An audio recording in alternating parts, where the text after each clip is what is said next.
Let me close this down because Hello. it popped up. Sorry about that. Okay. So my name is Mike Jones. I'm with the Oracle Applications Users Group. Welcome everyone to this preview webinar of Collaborate 19 that Chad Johnson will be giving today. I just want to let everyone know OAUG will host over 500 sessions during topics pertinent to all Oracle applications today and tomorrow, such as this one at Collaborate 19 at April 7th through the 11th at the San Antonio Convention Center. Before we get started, I'd like to go over a couple housekeeping items. You'll be on mute throughout the presentation. If you'd like to ask a question, please type it in the question box in your control panel at any time. Once the presentation is concluded, I will read back the questions so the presenter can respond. We are recording the session. It will be available tomorrow on the OAUG website. Next, I'd like to introduce you to one of our favorite Collaborate presenters, Chad Johnson, with the Polk County, Florida. Take it away, Chad. Great. Thank you, Mike, and thank you all for taking a few minutes out of your morning or afternoon to sit through this. I am a very enthusiastic fan of Collaborate. We'll get into that, I guess, at the end of this, but one of the things I wanted to point out early on is a few years ago, I got interested in Oracle Apex. Got going with that, presented Collaborate, and things just took off from there. This year, blockchain is up. It's this session is more of a survey or an introductory course for blockchain. It doesn't go extremely deeply into the topic. At the end here, I will have some other sessions. Fortunately, this year, we have several blockchain sessions at Collaborate, and I want to list those at the end. So, having said all that, and let me get focus back here. First question, of course, is what is a blockchain? If you go to Google, this is the definition that they provide. I do like most of this, except for this part about Bitcoin and other currency. Blockchain is not Bitcoin. Bitcoin is one of the early uses of blockchain and is probably the best known, but they're not synonymous. I like this definition much better. Incorruptible digital ledger of transactions.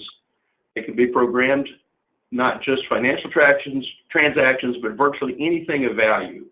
So basically anything you can store in a digital format generally can be used, can take advantage of a blockchain. Some of the characteristics, and these are the things that really define the blockchain, I think, rather than some of the other technologies that are out there. It's immutable, and we'll see that in a minute, but once something is recorded, it cannot be changed. That's vital to the blockchain success. It's append only, which is kind of another way of saying immutable. The only thing you can do is add. You cannot go back, delete, or change any transactions that have taken place before. It's ordered, which is important. For those of you that may have had some accounting, you know the difference, say like a journal and a ledger. Journal, you record a lot of transactions, and then you summarize them and put them into a ledger. Blockchain is more like the journal than the ledger. It is a series of transactions. We'll see that in a moment, but the order is extremely important. Timestamps, again, that helps preserve the order and the transparency of the blockchain. It's open and transparent. The idea here is that nefarious schemers can't get in there and do some things behind the curtain, so to speak, and change things that you count on to be immutable. It also has security built into it, and it is eventually consistent. This is kind of an interesting phrase. Once the block is written, once the block is added to the chain, it is consistent. Because it is a peer-to-peer network, because a lot of different servers might be processing or storing the same blocks in the chain, there is some lag, there is some time between all of the servers maybe getting to a consistent state, but eventually they all agree and it is consistent. It's not immediate, but it's quick. As I mentioned earlier, blockchains are independent of the data that you store in them. So it doesn't have to be a cryptocurrency. It could be any number of things, medical records, deeds, things like that. Obviously, financial transactions is one of the key key uses for blockchain now, but it's not the only one.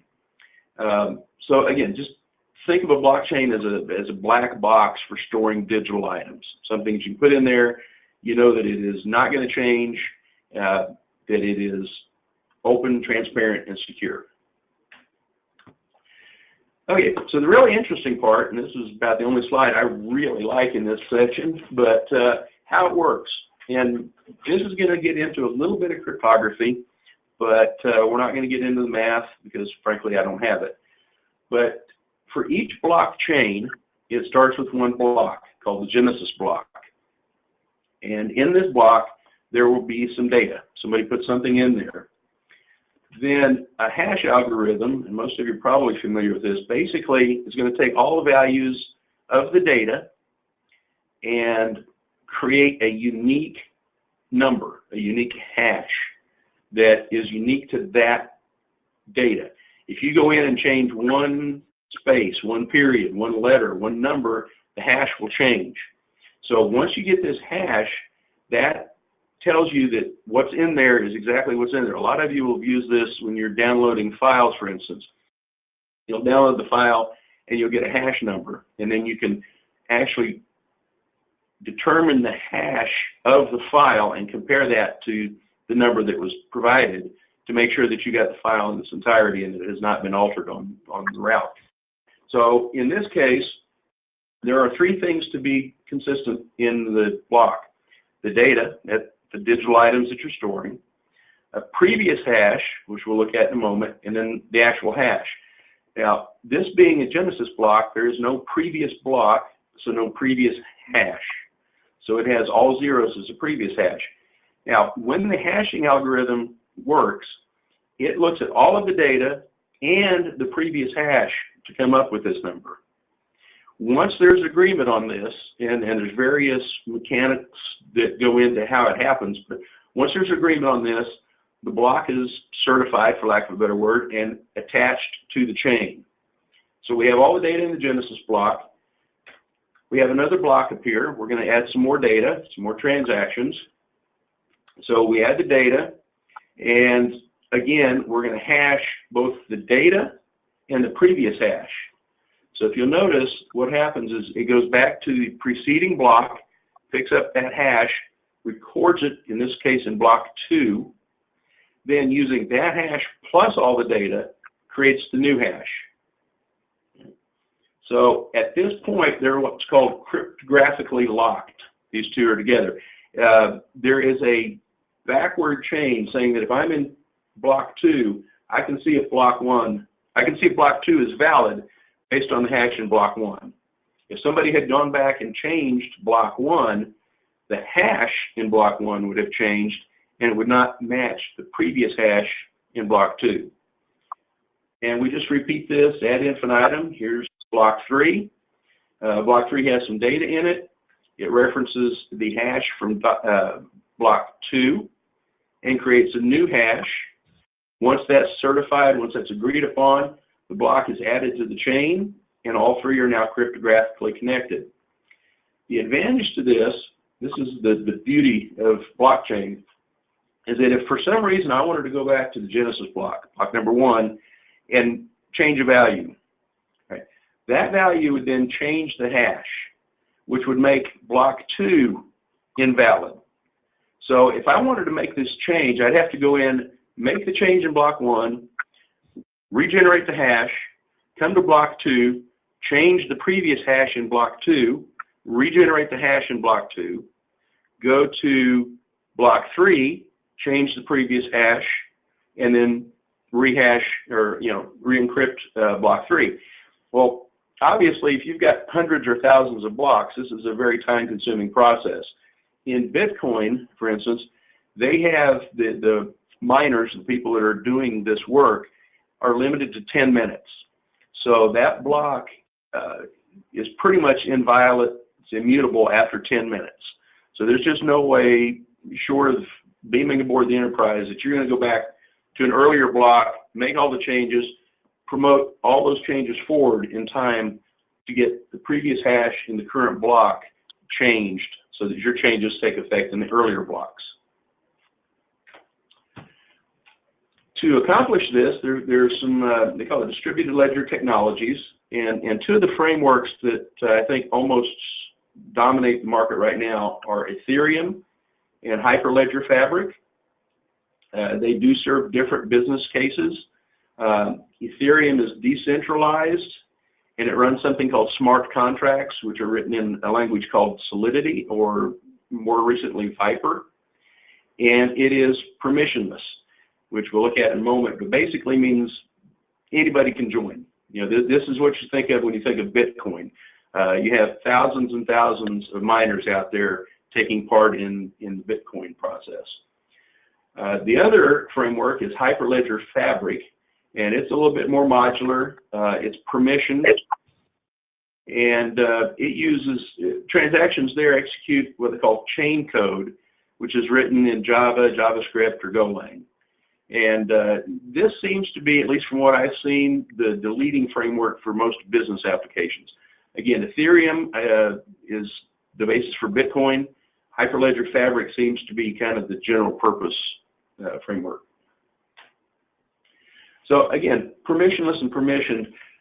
If you think of permissionless, that's if I have enough computing power and I can get connected, I can be a miner. I can take part in the blockchain, creating the blockchain.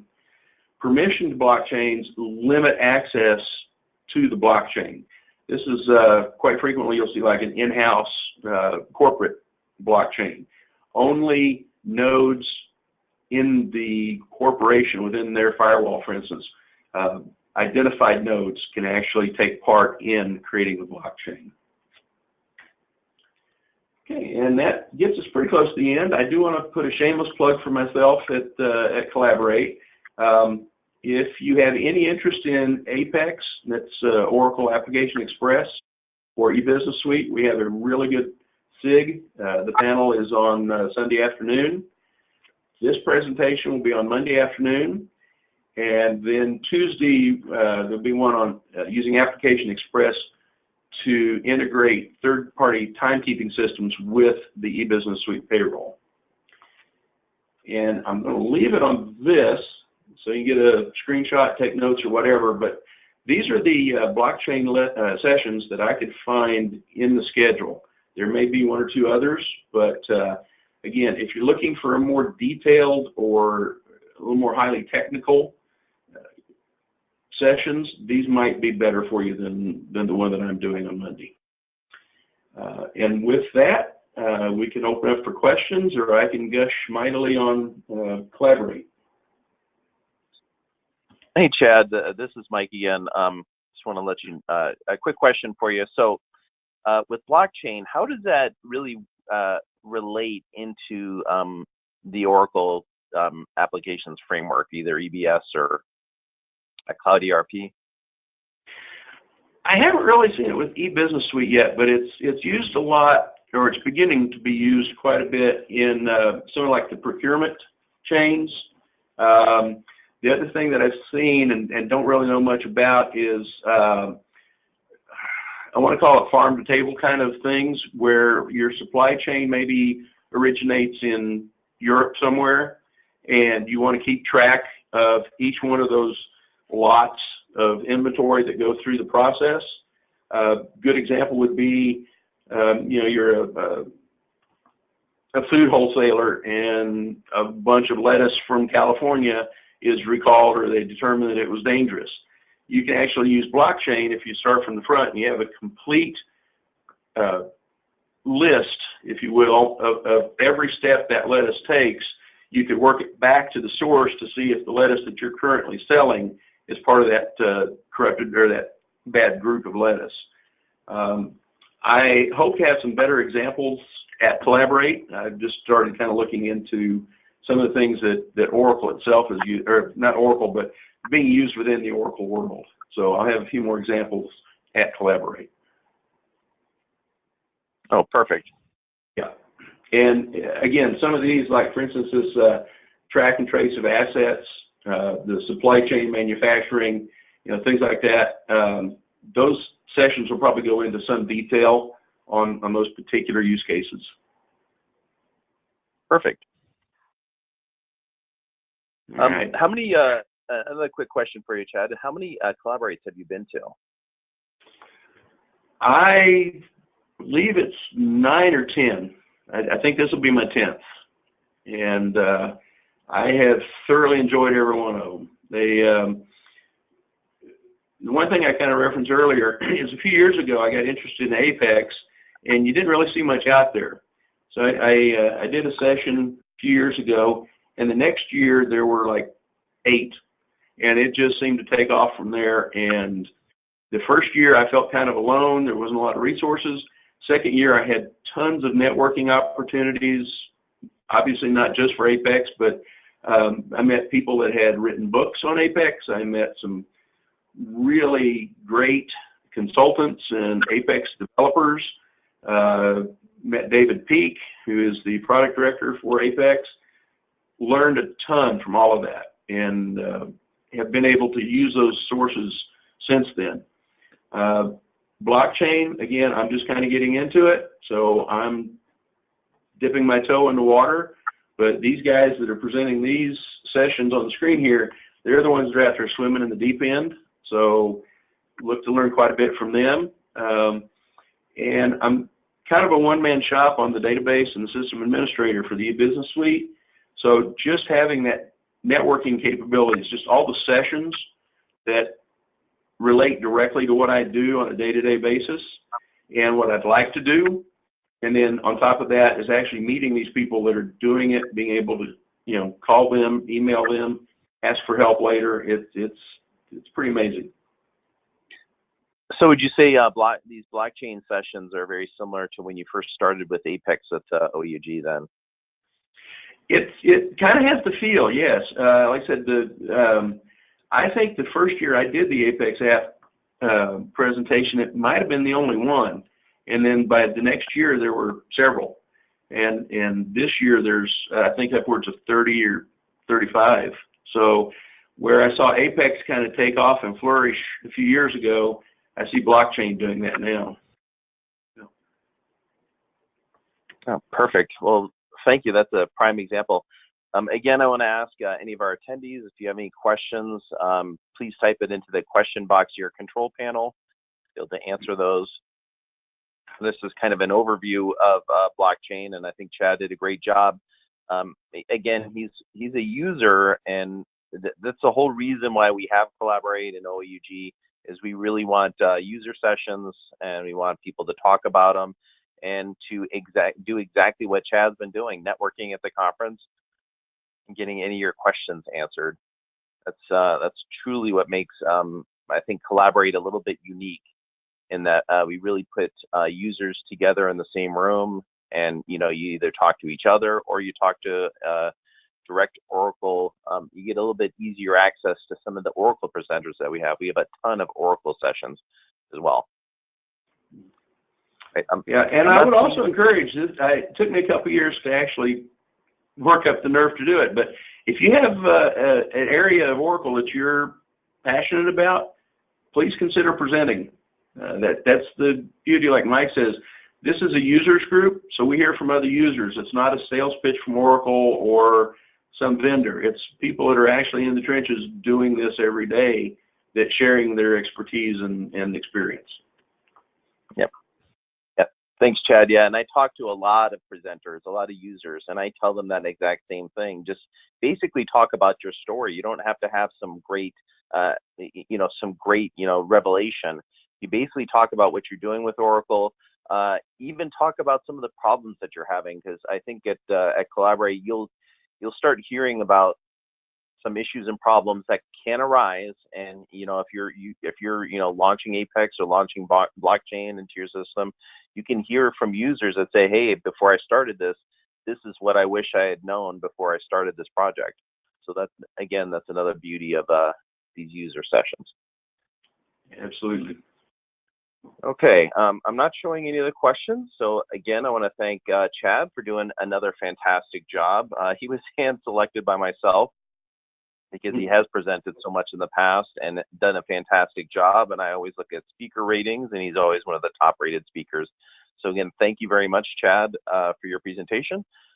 This will conclude the webinar, and we'll have this up, we'll create a YouTube link of this and have it up on our Collaborate website. Thank you. Thank you, Mike, and thank you, everybody.